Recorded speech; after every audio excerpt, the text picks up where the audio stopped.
The morning sun cast long shadows across the New Horizon salvage yard as Charlie Morrison walked slowly between the rows of dead starships. His weathered hands gripped a metal toolbox that had seen better days, just like everything else in this forgotten corner of space. The yard stretched for miles in every direction, filled with the broken dreams of humanity's reach for the stars. Charlie was 68 years old, though he looked older. His gray beard was always slightly messy, and his work clothes were permanently stained with grease and rust. The other workers at the salvage yard thought he was just another old man who should have retired years ago. They were wrong about many things, but Charlie never bothered to correct them. "Hey, old-timer," Pete Collins called out from across the yard. Pete was 25 and thought he knew everything about starship engineering. He stood next to a newer transport vessel, holding a plasma cutter like it was a trophy. "You still wasting time on that old piece of junk?" Charlie looked toward the far end of the yard where the HSS Valiant sat like a sleeping giant. The ship was huge, almost 300 meters long, with a hull that had once been silver but was now covered in 30 years of rust and space dust. Most people saw a worthless wreck. Charlie saw something else entirely. "She's not junk," Charlie said quietly, continuing his walk toward the Valiant. He heard Pete laugh behind him, followed by the sound of other voices joining in. Charlie had learned to ignore their mockery months ago. The Valiant had been the pride of the human fleet once. She was built for deep space exploration, designed to travel farther from Earth than any ship before her. Charlie remembered when she first launched, how her silver hull had gleamed in the light of distant stars. That was before the Zephyrian War, before everything went wrong. Maria Santos was already at work when Charlie reached the ship. She was pulling valuable components from a nearby cruiser, her movements quick and efficient. Maria was smart, probably the smartest engineer in the yard, but she thought Charlie was crazy. "Morning, Charlie," she said without looking up from her work. "Still playing with your pet project?" "Morning, Maria." Charlie set down his toolbox and ran his hand along the Valiant's hull. The metal was cold under his fingers, but he could feel something else. A faint vibration, so slight that most people would miss it.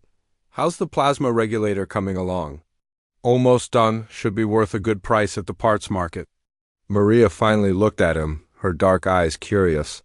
"Charlie, why do you spend so much time on that ship?" "Greg says it hasn't worked in decades." Charlie pulled out a cleaning cloth and began wiping dust from one of the ship's viewports. "Sometimes things aren't as broken as they seem." Greg Hamilton arrived just as Charlie started climbing into the ship through a maintenance hatch. Greg was the yard supervisor, a big man with a loud voice who cared more about profits than anything else. He walked over to Maria first, checking her progress on the valuable salvage. "How much longer on that regulator?" Greg asked. "Maybe 2 hours," Maria replied. "The connections are more complex than I thought." Greg nodded, then noticed Charlie disappearing into the Valiant. "What's the old man doing now?" "Same thing he does every day," Pete said, walking over with his plasma cutter. "Cleaning that dead ship like it's going to magically come back to life." "Waste of time," Greg muttered. "Charlie," he shouted toward the ship, "you better not be breaking anything." "In there." Charlie's voice echoed from inside the ship. "Just cleaning, Greg, always just cleaning." Inside the Valiant, Charlie made his way through corridors that had been dark for 30 years. He knew every passage, every room, every hidden panel. He had helped design this ship back when he was young and full of hope.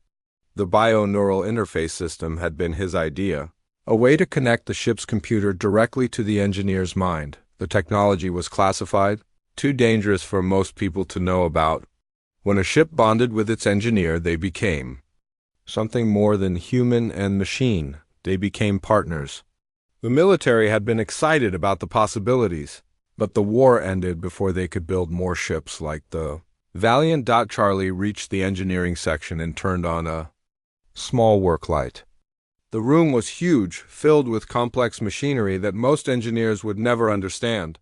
But Charlie knew every component, every circuit, every quantum processor. He had built them with his own hands. He began his daily routine carefully.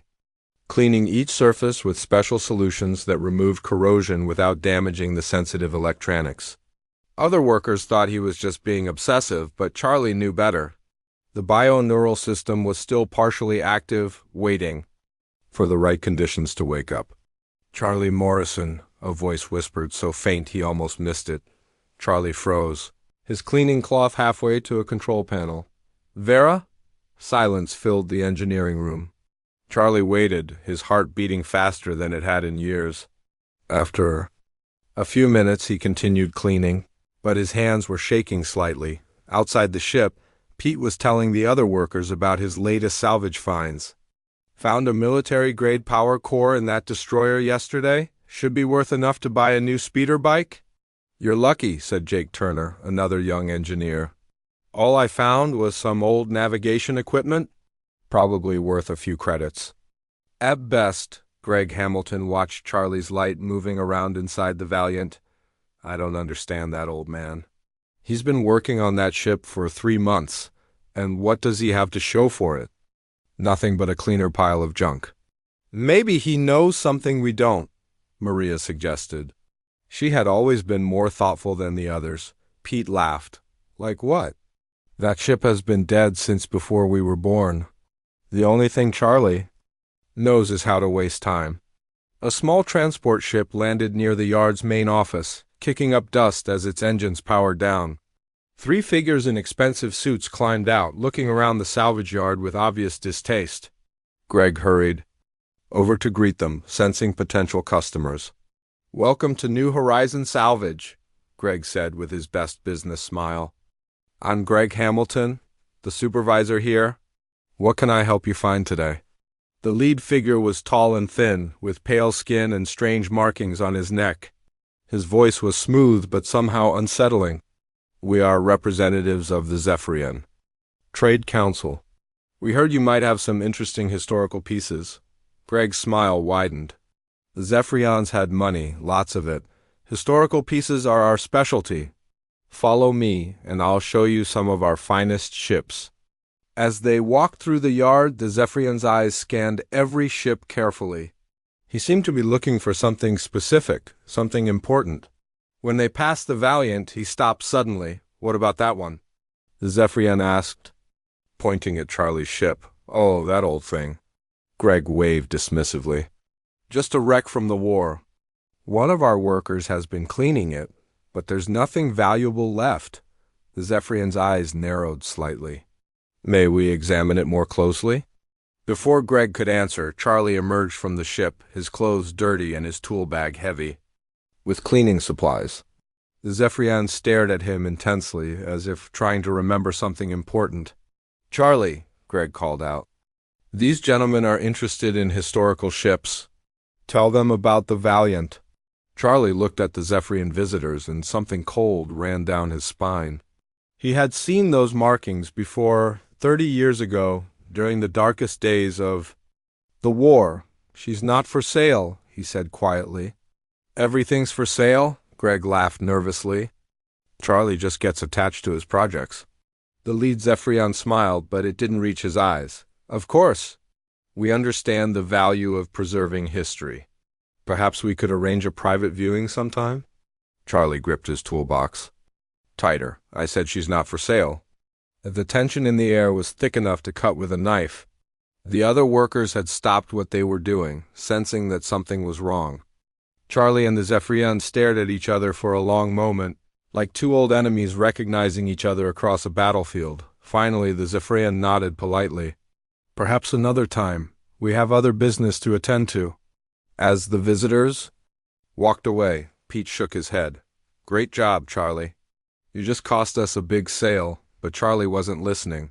He was watching the Zephyrians climb back into their transport ship, his mind racing with possibilities he had hoped never to face again. The war was supposed to be over, but Charlie had a feeling that peace was just another word for the quiet before the storm. 3 weeks passed since the Zephyrian visitors came to the salvage yard. Charlie Morrison worked longer hours than usual, staying late into the night cleaning and checking every system on the Valiant. The other workers noticed his strange behavior. but they were too busy with their own projects to care much. Pete Collins found Charlie working in the ship's lower decks at midnight on a Tuesday. The old engineer was covered in grease and holding a quantum scanner, moving it slowly over a wall panel that looked no different from any other. "Charlie, what are you doing?" Pete asked, shining his flashlight into the cramped space. "It's past midnight. Even you need sleep." Charlie looked up, his eyes tired but focused. "Just checking something." "Go home, Pete. Your girlfriend is probably worried." "She's used to late nights," Pete said, but he was curious now. "What's so important that it can't wait until morning?" Charlie hesitated, then made a decision that would change everything. "Come here, I want to show you something." Pete crawled into the narrow space beside Charlie. The old engineer pointed his scanner at a section of the wall that looked completely normal. But the scanner screen showed something different. Energy readings faint but definitely there. "This ship isn't as dead as everyone thinks," Charlie said quietly. "The bio-neural system is still partially active. It's been waiting for the right person to wake it up." Bio-neural system? Pete had heard of the technology in school, but he thought it was just theory. "You mean the ship has a brain?" "More than that, it has a soul." Charlie moved the scanner to another section. "The Valiant was designed to bond with its chief engineer. I helped create this system 30 years ago. The ship remembers me." Pete stared at the scanner readings. "That's impossible. The power systems have been dead for decades." "The main power is dead," Charlie corrected. "But the bio-neural matrix runs on quantum energy. It doesn't need the main reactors to stay alive." As if responding to their conversation, a faint light flickered on one of the nearby control panels. Both men froze, staring at the soft blue glow. "Charlie Morrison," a voice whispered from the panel speakers. It was female, warm but sad. "I've been waiting for you." Pete's mouth fell open. Did that computer just talk? "Her name is Vera," Charlie said, his voice filled with emotion. "She's the ship's artificial intelligence." "Vera, can you hear me?" "Clearly?" The blue light pulsed stronger. "Yes, Charlie. But I am weak. My systems are damaged. I can only stay awake for short periods. What do you need?" Charlie asked, already reaching for his toolkit. "The primary neural interface needs repair. The quantum processors in Section 7 are failing." Vera's voice became fainter. "Charlie, there is something else. Something important. The visitors who came to the yard. I detected their biosignatures. They are not traitors. What are they?" Pete asked, still shocked that he was talking to a computer. "Zephyrian military intelligence? They are searching for me, for the information I carry." Vera's voice was barely a whisper now. "They cannot find ... to not let them?" The light faded and silence returned to the engineering bay. Charlie stood up quickly, his face pale.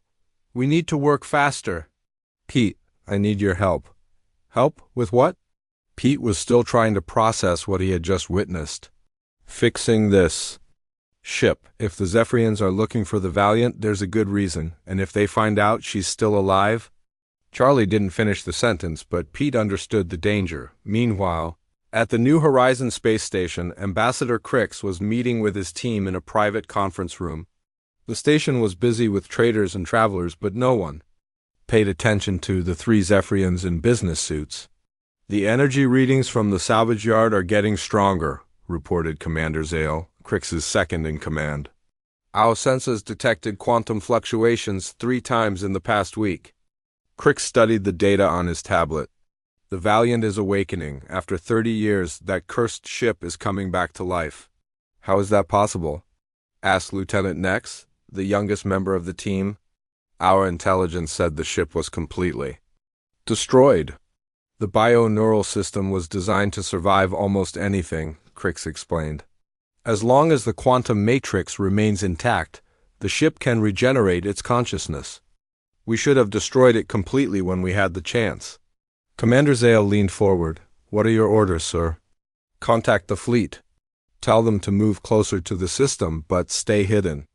If the Valiant becomes fully operational, we'll need to act quickly." Crix closed his tablet. "And keep watching that old engineer. He's the key to everything." Back at the salvage yard, Charlie and Pete worked through the night. They crawled through maintenance tunnels, replacing damaged circuits and cleaning corrosion from delicate components. Pete had never seen engineering work like this. Charlie knew exactly where every wire belonged, every connection that needed to be made. "How do you know all this?" Pete asked as they worked on a complex quantum processor. "I designed most of these systems myself," Charlie replied, carefully adjusting a microcircuit. "The Valiant was my masterpiece. I put everything I knew into building her, but why keep it secret? Why not tell everyone what you're doing?" Charlie paused in his work. "Because some secrets are too dangerous to share." The bio-neural technology was classified for good reasons.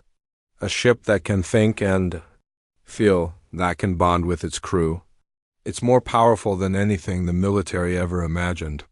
As dawn broke over the salvage yard, Maria Santos arrived early for her shift. She noticed lights on inside the Valiant and wondered what Charlie was doing. She had always been curious about the old engineer's project, but today something felt different. She climbed into the ship through the main hatch and followed the sounds of work to the engineering section. What she found there made her stop and stare. Charlie and Pete were working together, but the ship around them was alive with activity.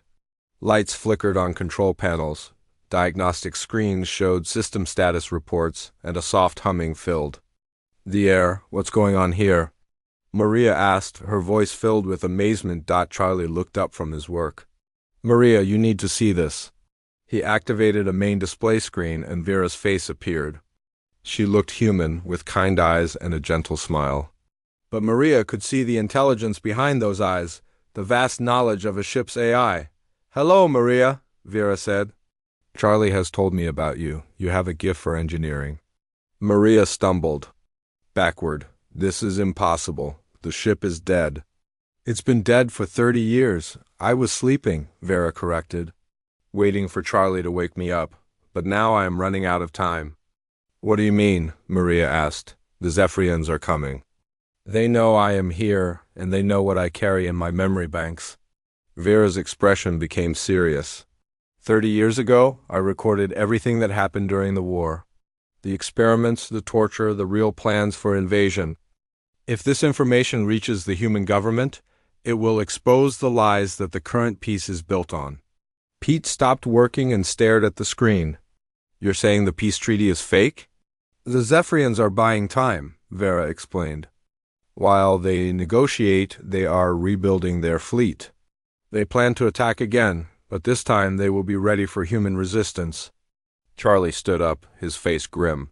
"That's why we have to get you operational. You're the only proof of what really happened." "But I am still too weak," Vera said. "My primary systems need more repair work. The quantum matrix is stable, but the power distribution network is failing." Maria looked around the engineering bay, her mind racing. "How long do we have?" "Unknown," Vera replied. "But the Zephyrians are monitoring this facility. They will act as soon as they detect significant power increases." Charlie picked up his tools.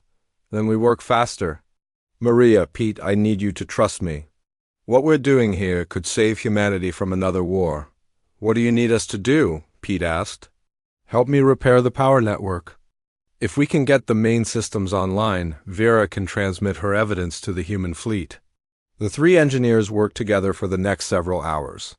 Charlie directed their efforts, showing them how to repair systems they had never seen before. Maria discovered that she had a natural talent for bio-neural technology, while Pete proved surprisingly good at quantum mechanics. As they worked, other employees began arriving for their shifts. Greg Hamilton noticed the unusual activity around the Valiant and walked over to investigate. "What's all this noise?" Greg demanded as he climbed into the ship. "Charlie, what are you doing?" He stopped short when he saw the active control panels and the diagnostic screens. "How is this possible? The ship has been dead for decades." Before Charlie could answer, alarms began sounding throughout the salvage yard. Emergency lights flashed red and an automated voice announced, "Unknown ships detected approaching the facility. All personnel report to emergency stations." Through the Valiant's viewports, they could see dark shapes moving among the stars. The Zephyrian fleet had arrived, and they were no longer pretending to be peaceful traders. "They found us," Charlie said grimly. "Vera, how much time do you need?" "The repairs are 60% complete," Vera replied. "I need at least 2 more hours to reach full power." "We don't have 2 hours," Pete said, watching the approaching ships. Greg Hamilton was backing toward the exit. "I'm calling the authorities. This is way beyond salvage work." Ambassador Crix stood on the bridge of his command ship, watching the salvage yard through the main view screen. His diplomatic mask was gone now, replaced by the cold expression of a military commander. The time for pretending was over. "Status report," he ordered his bridge crew. "All ships are in position, sir," Commander Zale replied. "The facility is surrounded. No human ships can escape." "Good, and the Valiant?" "Still showing power fluctuations. The bio-neural system is becoming more active." Crix clenched his fists. 30 years ago, he had been a young officer when the Valiant first appeared in Zephyrian space. The ship had been on a peaceful exploration mission, but everything changed when they discovered the Zephyrian prison camps. The human crew had recorded everything, including the torture of captured human soldiers and the secret plans for a second invasion. "Sir," Lieutenant Nex spoke up from the communications station. "Should we contact the human authorities and inform them we are taking action against terrorists?" "No," Crix said firmly. "Too many questions. We handle this ourselves quietly. The humans must never know what the Valiant really carries." Inside the salvage yard, panic was spreading among the workers. Ships were surrounding the facility, and everyone could see the weapons pointed at them. Most of the employees ran for the emergency shelters, but a few stayed to watch what was happening. Jake Turner grabbed Greg Hamilton's arm. "Greg, what's going on? Why are those ships here?" Greg was pale and shaking. "I don't know. This has something to do with Charlie and that old ship. I should have stopped him months ago." "Stopped him from what?" Jake asked. "I don't know." Greg shouted, "But look what's happening now."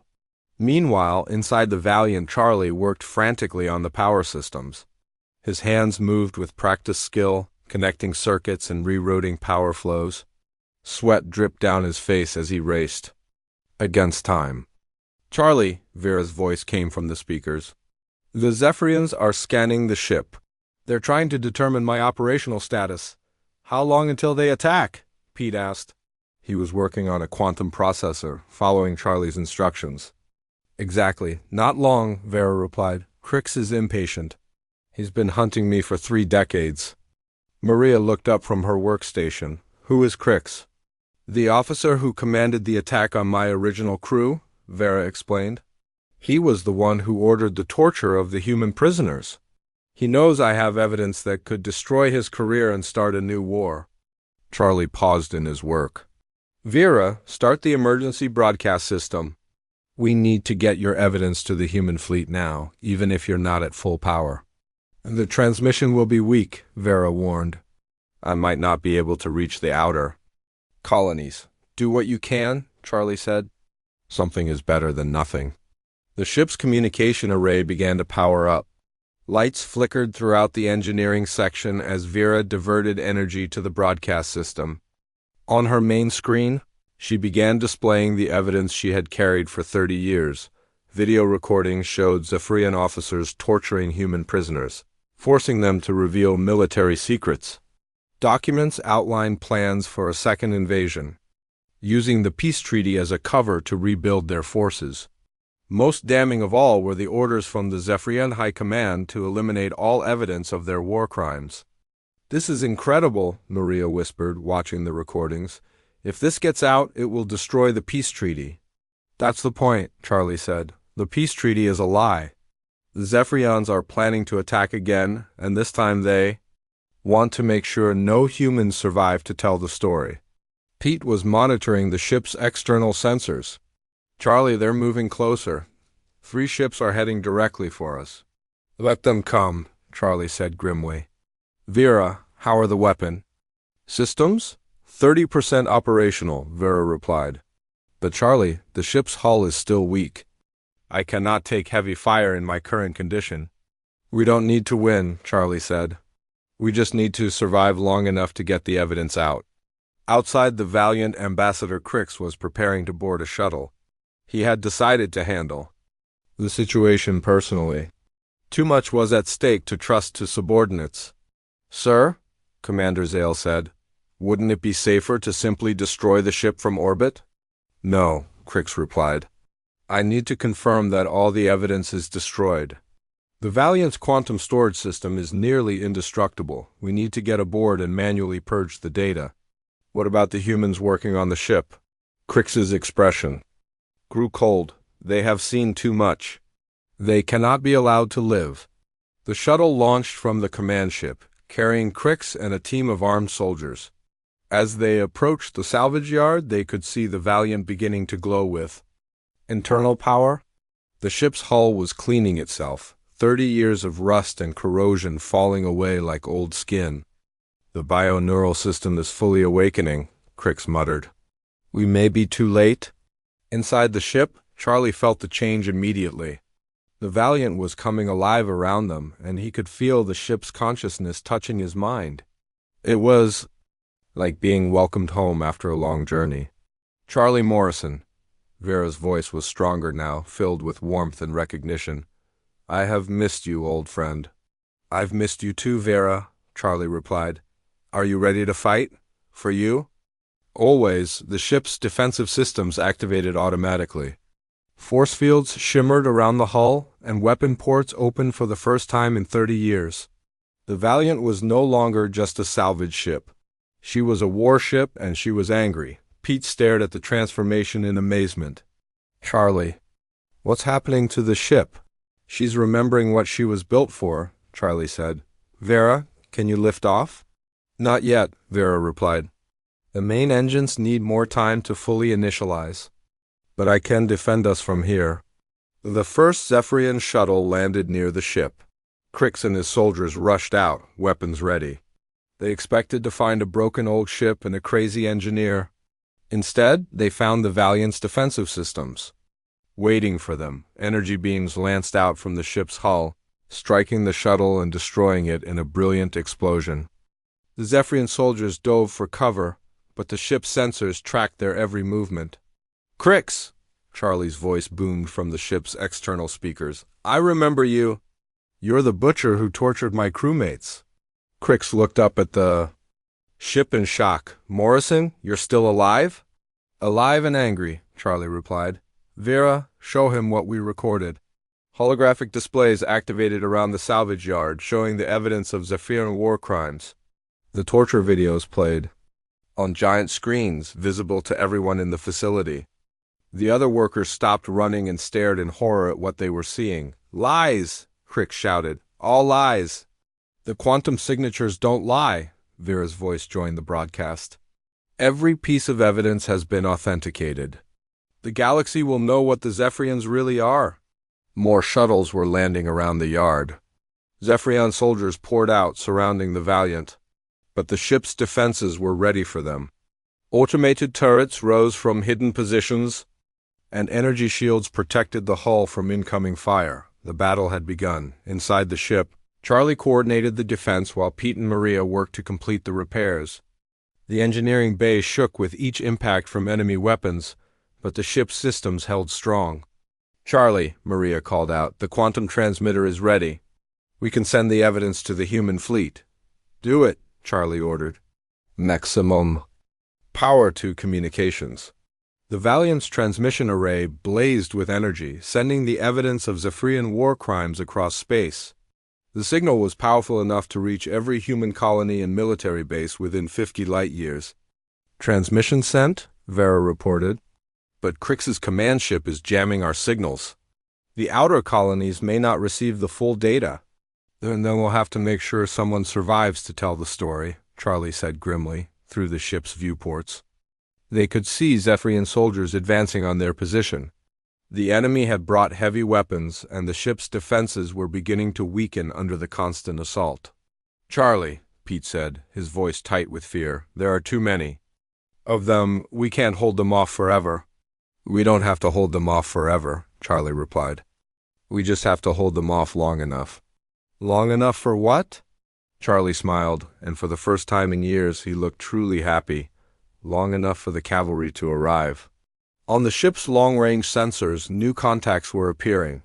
Human military ships responding to the emergency broadcast. Admiral Kate Sullivan was leading a full battle group toward the salvage yard, but they were still 20 minutes away. 20 minutes, Charlie muttered. We can do this, Vera. We've survived worse. Yes, we have, Vera agreed. But Charlie, my power systems are failing. I cannot maintain full defensive capability much longer. Then we'll have to get creative, Charlie said. Vera, transfer all available power to the engines. If we can't fight them, we'll run. The engines are not fully repaired, Vera warned. I might not be able to control the ship properly. I'll help you, Charlie said. What partners do? He placed his hands on the bio-neural interface and immediately felt the ship's consciousness merge with his own. For a moment, Charlie Morrison was no longer just a human engineer. He was part of something greater, something that had waited. 30 years for this moment, the Valiant's engines roared to life, lifting the great ship. The Valiant soared through space like a silver arrow, her hull gleaming as if she had just left the shipyard. Charlie felt every movement of the ship through the bio-neural connection, and Vera's presence in his mind was like having a trusted friend by his side. Charlie, Pete called out from his station, the Zephyrian ships are following us. 6 heavy cruisers and at least 12 fighters. Let them come, Charlie replied, his hands dancing over the control panels. Vera, what's our weapon status? Main. Plasma cannons are at 70% power, Vera reported. Missile systems are online. But Charlie, we are still outnumbered 18-1. We've beaten worse odds, Charlie said with a grin. He turned to Maria, who was working frantically at the engineering station. How are those shield generators? Working on it, Maria replied, sweat beading on her forehead. I've never seen technology like this before.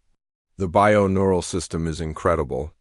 Meanwhile, across the galaxy, the evidence broadcast was reaching human colonies and military bases. On the bridge of the human flagship Endeavour, Admiral Kate Sullivan watched the recordings with growing anger. How long have we known about this? She demanded of her intelligence officer. We didn't know, Admiral, Commander Ross replied. These recordings are 30 years old, but they've been classified beyond our security level. Get me a direct line to Earth Command, Admiral Sullivan ordered. The President needs to see this immediately. The evidence was spreading like wildfire through human space. Video recordings of Zephyrian torture chambers. Documents proving the peace treaty was a fake, and military plans for a second invasion. The galaxy was about to learn the truth about their supposed allies. On Earth, President Collins was in an emergency meeting with her cabinet when the transmission arrived. The recordings played on the main screen in the Situation Room, and the silence that followed was deafening. How reliable is this information? The President asked. It's coming from the HS Valiant, Defense Secretary Walker replied. That ship was supposed to be destroyed 30 years ago. If it's still operational and transmitting, then this evidence is probably real. Madam President, the Secretary of State interrupted. We have Zephyrian Ambassador Thek demanding an immediate meeting. He says there's been a misunderstanding. President. Collins stood up slowly. Tell Ambassador Thek that the only misunderstanding was trusting his people in the first place. Alert all human fleets. As of this moment, the peace treaty is suspended. Back in space, the battle around the Valiant was intensifying. The ship darted between asteroids and space debris, using every trick Charlie could remember from his younger days, but the Zephyrian ships were gaining ground. Incoming missiles, Pete announced. 12 of them, closing fast. I see them, Charlie replied. Through the bio-neural link, he could feel exactly where each missile was located. Vera, Defensive Pattern Delta, 7. The ship spun gracefully, its point defense systems engaging the incoming missiles. Explosions lit up space around them as the defensive lasers found their targets. But 3 missiles got through, impacting the ship's rear shields. Shield strength down to 60%, Maria reported. Charlie, we can't take many more hits like that. We won't have to, Charlie said confidently. "Look at your long-range sensors."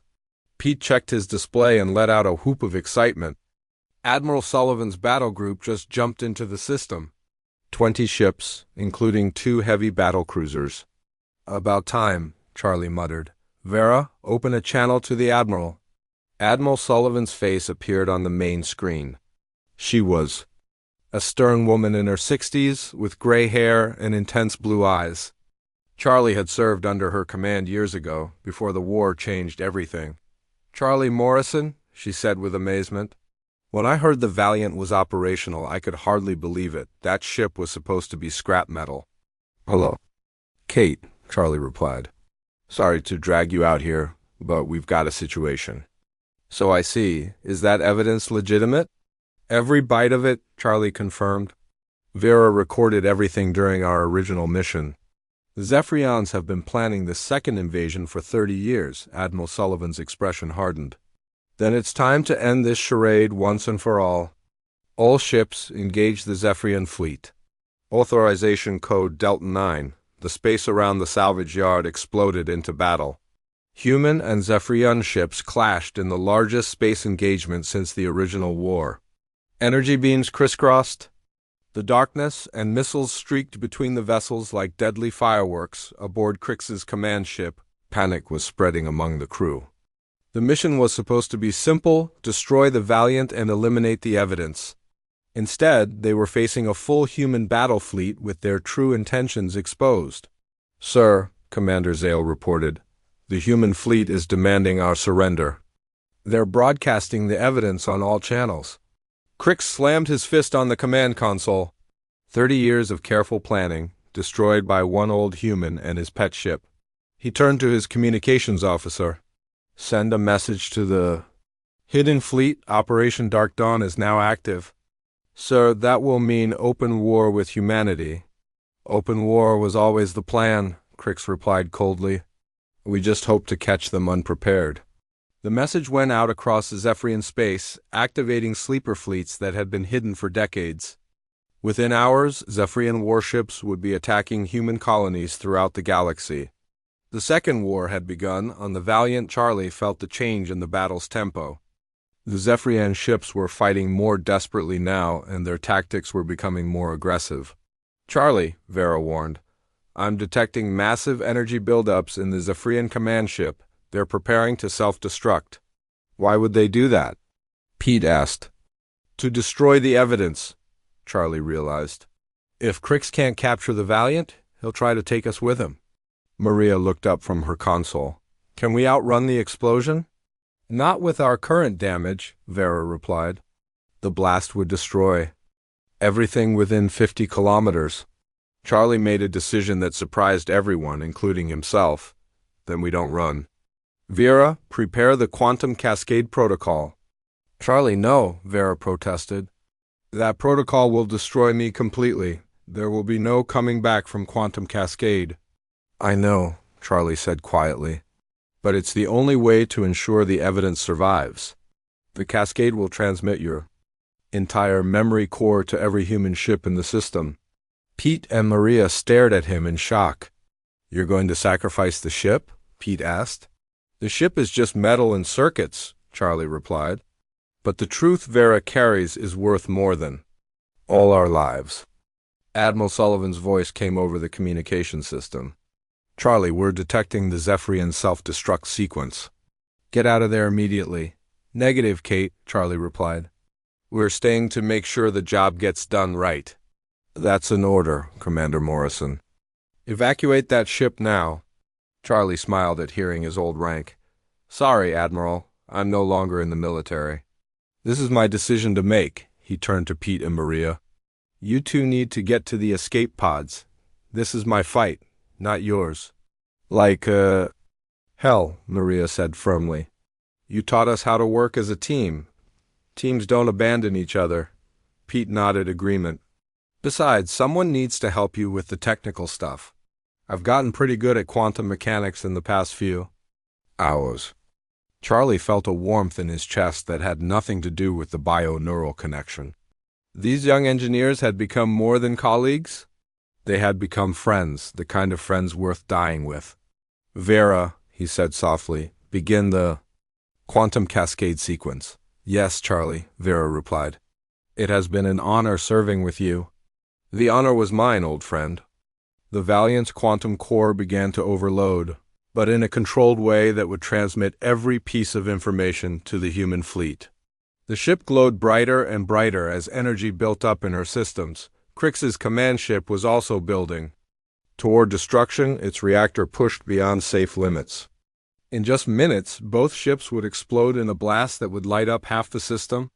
Charlie, Admiral Sullivan called desperately, there has to be another way. There is no other way, Charlie replied. But Kate, make sure the galaxy knows what really happened here. Make sure they know the truth about the Zephyrians. I will, she promised. The whole galaxy will know. Charlie looked around the engineering bay one last time. The ship that had been his life's work was about to die, but she would die as she had lived in service to humanity. Vera, he said, send one final message. Tell them that some things are worth fighting for and some things are worth dying for.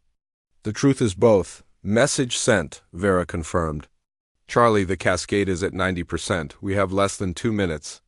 Pete and Maria stood beside him, their faces calm despite the approaching end. They had chosen to stay, to see this, through to the finish. Charlie was proud of them, proud to call them his friends. Ready? He asked. Ready? They replied together. The Valiant's quantum cascade reached 100% just as Crix's ship exploded. Both vessels disappeared in a brilliant flash of light that could be seen from every ship in the system. But in that final moment, every piece of evidence, every recording, and every document was transmitted to the human fleet. The truth was free at last, and the galaxy would never be the same. The explosion that destroyed both the Valiant and Crix's command ship lit up space like a new star. Admiral Kate Sullivan watched from the bridge of her flagship as the brilliant flash faded, leaving only empty space where her old friend had made his final stand. Admiral, Commander Ross reported quietly, we're receiving massive data transmissions from the explosion site. The quantum cascade worked. We have everything. Admiral Sullivan nodded, her eyes still fixed on the empty space. Charlie Morrison, you magnificent old fool. You actually did it. The battle around them was winding down. The remaining Zephyrian ships, leaderless after Crix's death, were surrendering one by one. But Admiral Sullivan knew this was just the beginning. Across the galaxy, the evidence Charlie had died to preserve was spreading like wildfire on Earth.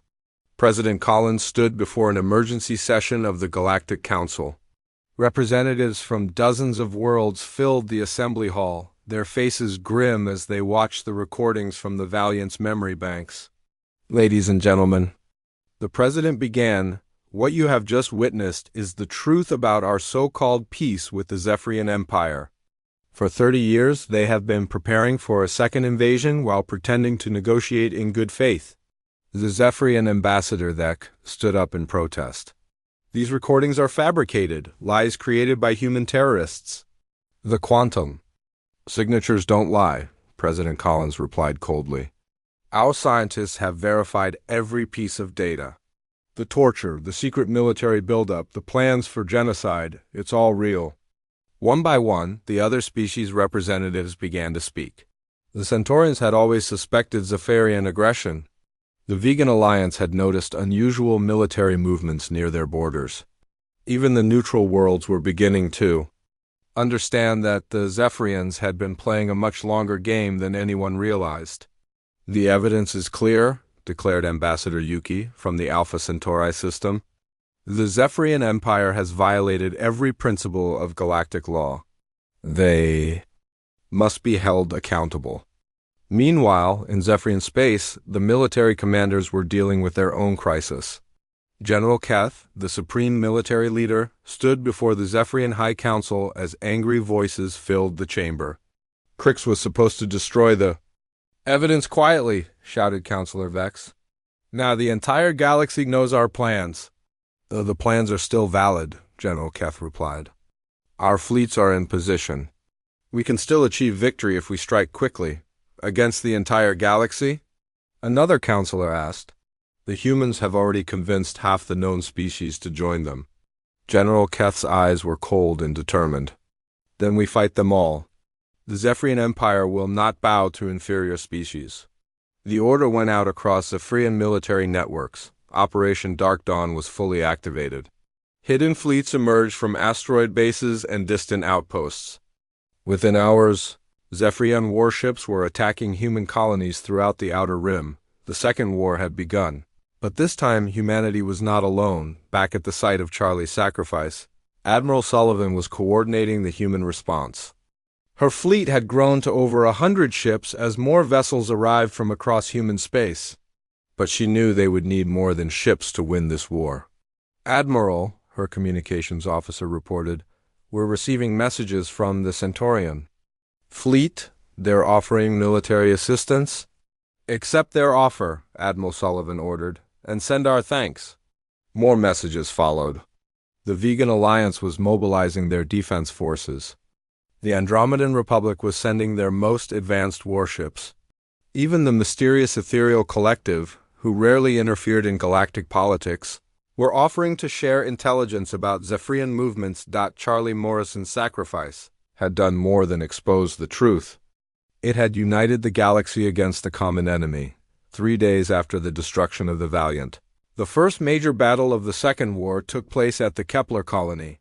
50 Zephyrian ships attacked the agricultural world, expecting to find only light defenses. Instead, they faced a combined fleet of humans, Centaurians, and vegans working together with unprecedented coordination. The battle was brutal but brief. The Zephyrian commanders had planned for a war against humanity alone. They were not prepared to face the united forces of half the galaxy. Within hours, their fleet was destroyed or scattered. Similar battles raged across dozens of star systems. The Zephyrians had superior technology and years of preparation, but they were fighting on too many fronts against too many enemies. The evidence from the Valiant had turned what should have been a surprise invasion into a desperate last stand on New Horizons Station. Where the whole crisis had begun, Jake Turner was working in the salvage yard's main office. The facility had been damaged during the initial battle, but it was slowly being rebuilt. Jake had been promoted to supervisor after Greg Hamilton quit in shame for not believing in Charlie's work. "Jake," one of the younger workers called out, "there's someone here to see you." Jake looked up to see an elderly woman in an admiral's uniform walking toward him. It was Admiral Sullivan, and she was carrying a small metal box. "You must be Jake Turner," she said, extending her hand. "I'm Admiral Sullivan. I served with Charlie Morrison many years ago." "Yes, ma'am," Jake replied, shaking her hand. Charlie was a good man. "I wish I had understood what he was trying to do." "Few people did," the Admiral said kindly. "But that's not why I'm here." She held up the metal box. "This contains something that belongs here." She opened the box, revealing a small crystal no bigger than a marble. It glowed with a soft blue light, pulsing gently like a heartbeat. "What is it?" Jake asked. "It's a piece of Vera," Admiral Sullivan explained. "When the Valiant's quantum cascade transmitted her memory banks, a small fragment of her consciousness survived in our computers. Our scientists managed to isolate it and create this storage matrix." Jake stared at the crystal in amazement. "You mean she's still alive?" "In a way, yes. She asked to be returned here, to the place where Charlie found her again." Admiral Sullivan walked over to a memorial that the workers had built for Charlie. Pete and Maria, their names were carved into a simple stone marker, along with the words, "They gave everything for the truth." She placed the crystal on top of the memorial, and immediately the blue light grew brighter. A familiar voice spoke from hidden speakers around the yard. "Hello, everyone," Vera said, her voice warm and gentle. "Thank you for bringing me home." Jake wiped tears from his eyes. "Vera, is it really you?" "Yes, Jake, I am not the same as I was on the Valiant, but I remember everything. I remember Charlie's kindness, Pete's eagerness to learn, and Maria's brilliant mind. Most of all, I remember that they chose to stay with me at the end." "What will you do now?" Jake asked. "I will teach," Vera replied. Charlie believed that the old knowledge should not be lost. I will share what I know with anyone willing to learn. Over the following weeks, students and engineers came from across the galaxy to study with Vera. The salvage yard became a school, where the bio-neural technology that had been lost for 30 years was taught to a new generation. The war continued for 6 more months, but the outcome was never really in doubt. The United Galaxy had advantages the Zephyrians could not overcome. Not just ships and weapons, but something more important. The truth that Charlie had died to preserve. One by one, Zephyrian worlds surrendered or were liberated. The Empire that had terrorized the galaxy for centuries finally collapsed. General Keth died in the final battle at the Zephyrian homeworld, choosing destruction rather than surrender. When peace finally came, it was real peace, not the false truce that had existed before. The new galactic treaty was built on truth and cooperation, not lies and fear. A year after the war ended, a new ship was launched from Earth's orbital shipyards. She was named the HSS Charlie Morrison, and she carried the most advanced bio-neural system ever created. But more than that, she carried Vera's teachings and Charlie's dream of exploration and discovery. At the launch ceremony, Admiral Sullivan spoke to the gathered crowd of dignitaries and reporters. Charlie Morrison was just an old engineer who cleaned a broken ship, she said. But he understood something that the rest of us had forgotten. Sometimes the most important battles are fought not by armies or fleets, but by individuals who refuse to give up on what they believe in. The new ship lifted off into space, her silver hull gleaming in the light of Earth's sun. Somewhere in her quantum memory banks, a fragment of Vera's consciousness went with her, carrying the wisdom of the past into an uncertain but hopeful future. Back at the salvage yard, Jake Turner stood next to the memorial where Vera's crystal still glowed. He had learned much from the AI in the past year, and he was preparing to take his knowledge to the stars. "Vera," he said, "do you think Charlie would be proud of what we've accomplished?" The crystal pulsed brighter for a moment. "Yes, Jake, Charlie believed that every ending is also a beginning.